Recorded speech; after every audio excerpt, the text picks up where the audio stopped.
'n ander goeie voorbeeld is, onthou die mense het vir Jesus gevolg, want hy het woorde van lewe gespreek. Hy het hulle nie vertel hoe sleg is hulle in sondaar en hulle te bekeer. Nooit, hy het nie dit geteach nie. Hy het vir hulle vertel wat is hulle potensiaal, wat is moontlik. En so het hulle hom dae agter mekaar gevolg. En so volg hulle dit ongeveer, het die mense uitgewerk, 10.000 mense om, die bergpredikasie, hulle sit daar en hulle prit. En hier kom die disciples aan en sê, hey, hierdie manne is nou al 3 dae of 2 dae, kan nie eens onthou hoe lank hy, wat hulle agter ons aanstap, hulle is honger.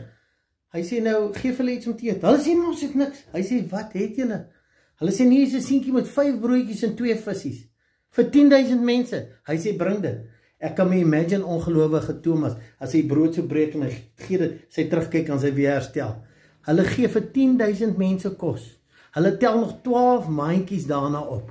Is dit feite en realiteite? Nie 1% nie. Dit gaan aan. Alles gaan oor geloof. Wat jy glo wat moontlik is.